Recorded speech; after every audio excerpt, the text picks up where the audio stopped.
Welcome to The Explainer. Today, we're going to tackle one of the biggest, most stressful parts of college, making huge decisions when everything feels like it matters. So, you're trying to choose a major, pick a roommate, figure out your career path. Does it all feel a little overwhelming? Yeah. If you're facing this constant stream of massive, life-altering choices, you are definitely not alone. It's super common. But here's the good news. In the next few minutes, we're going to help you turn all that stress into actual confidence. We're going to build a decision-making playbook, a real toolkit you can use to make smart choices you actually feel good about. So here's our game plan. First, we're going to figure out what a good choice even looks like. Then we'll meet the usual suspects, the decision villains that trip us up. After that, I'll introduce you to your new secret weapon, a simple framework called DECIDE. We'll also cover how to make decisions under pressure, and finally, how to make this whole thing a skill that sticks with you for life. All right, let's jump right in. We've got to start with a pretty basic question, right? What are we even trying to do when we make a good choice? And this is so important. We have to redefine what success means. It's not about making the perfect choice that leads to a perfect outcome, because, let's be real, you can't control everything. What really matters is having a thoughtful process, a system you can trust, something you can learn from, no matter what happens. Okay, so before we start building up those good decision-making muscles, we need to know what we're up against. It's time to meet the decision villains. These are the common traps that sabotage your best intentions. Villain number one is analysis paralysis. Oh, you know this one. It's when you have so many options for classes, clubs, or majors that you just freeze. You get so lost in the research trying to find the perfect option that you end up choosing nothing at all. The key takeaway here: don't let perfect be the enemy of good. All right, next up we've got confirmation bias. This one's a little tricky. It's that little voice that loves to be right. Like, you've already decided you'd hate a certain major, so you only look for articles and talk to people who agree with you. You've got to fight this. You have to actively go looking for the other side of the story. Challenge yourself. Then we have the sunk cost fallacy.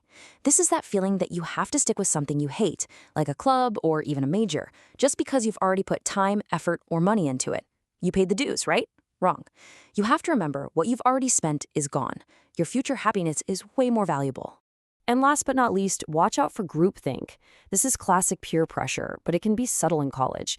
Maybe your whole friend group is signing up for the same class, so you do too, even though you're not interested. You just go with the flow. The lesson here is simple. Trust your own judgment. A little bit of social awkwardness now is so much better than a whole semester of regret. So, how do you fight back against these sneaky villains? Well, you need a secret weapon. And that's exactly what we're going to look at next. A super practical 6-step framework called DECIDE. Think of this as your roadmap for making a clear-headed choice. D is for define the decision. What problem are you actually trying to solve? E is for establish your criteria. What's most important to you?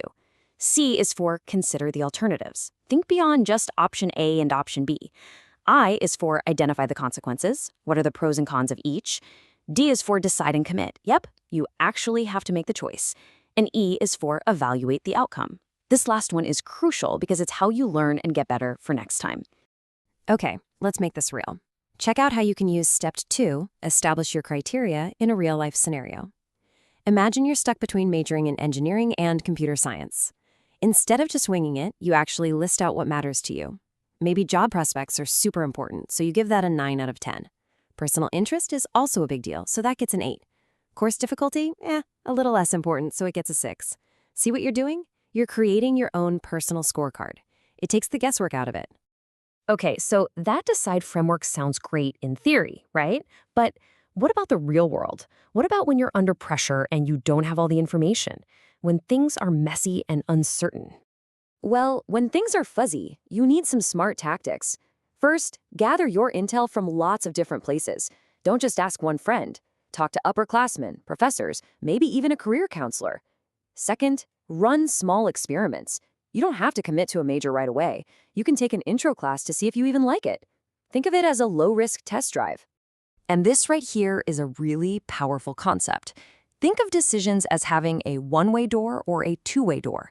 A two-way door decision is reversible, like changing clubs or dropping a class early on. You can be more experimental with those. But a one-way door decision, like choosing your college or taking out a huge loan, is much harder to reverse. For those, you need to slow down and really use that decide framework. And what happens when you're truly, completely stuck? You've done all the research and you have two great options. This is when you look inward. What are your core values? Things like security, creativity, adventure. What really drives you? A choice that lines up with those core values, that's a choice you'll almost never regret. Think of it as your internal compass, your ultimate tiebreaker. All right, let's wrap this up and bring it all together. How do we make sure all this stuff isn't just a quick fix, but something that actually becomes a real lifelong skill? You know, the real secret sauce is in that final E of decide, evaluate. After you've made a choice and some time has passed, it's so powerful to just take a few minutes to reflect. Ask yourself, what assumptions did I make? What would I do differently next time? This isn't about beating yourself up or second-guessing. No way. It's about turning every single experience, good or bad, into wisdom. It's how you level up for the next decision. And that brings us right back to where we started, remember? The goal isn't to chase some impossible perfect outcome. The real win is building and trusting a thoughtful process. If you can focus on the process, you're not just making one good choice, you're building a skill that's going to serve you for the rest of your life, way beyond college. So, I'll leave you with this final thought to get you started. What's one choice you're facing right now? It could be big or small. Now, what's just one new step from what we talked about today that you can take to decide? Maybe it's listing your criteria. Maybe it's talking to one new person. That's it. That's how you start. That's how you begin the journey to becoming a more confident, more effective decision maker. Starting today.